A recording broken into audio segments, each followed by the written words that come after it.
তিন নম্বর হলো ওয়ায়ুসাম্মা, সন্তান জন্মগ্রহণ করার পরে মাতা পিতার জন্য অন্যতম একটি হক হলো সন্তানের সুন্দর ইসলামিক একটা নাম রাখা। সুবহানাল্লাহ।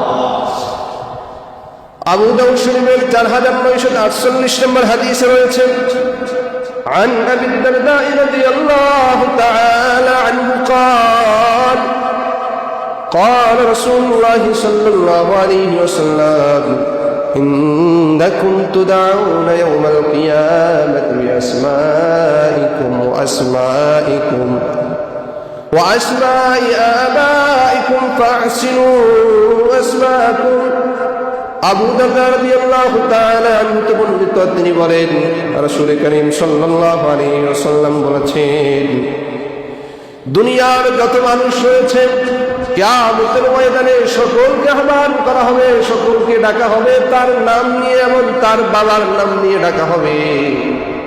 রাসূল বলেন ফাহসিনু আসমাকুম, অতএব তোমরা তোমাদের সন্তানদের সুন্দর সুন্দর নাম রাখো। সুবহানাল্লাহ।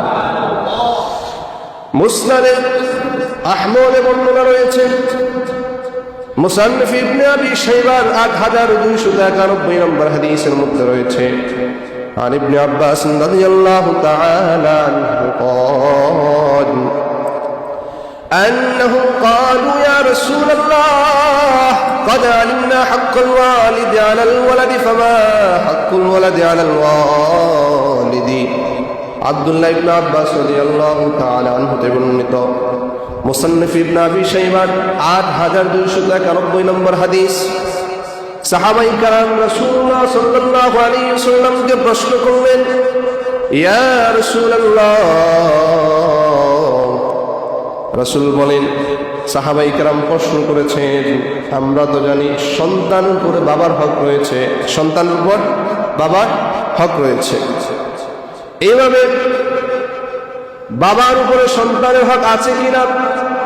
রাসূল বললেন, ক্বালা আইয়ুহসিনা ইসমাহু ওয়া ইউহসিনা আদাবাহু। আইয়ুহসিনা ইসমাহু, সন্তানের সুন্দর নাম রাখা হলো মাতা পিতার কর্তব্য। সুবহানাল্লাহ। ওয়া ইউহসিনা আদাবাহু, এবং সন্তানের বাবার কর্তব্য হলো সন্তানকে উত্তম চেষ্টার উত্তম আদব আখলাক শিক্ষা দেওয়া। সুবহানাল্লাহ। তাহলে উত্তম নাম রাখা, ভালো নাম রাখা, এটা একজন বাবার জন্য সন্তানের উপর হক। আপনি তার নাম রেখে দিলেন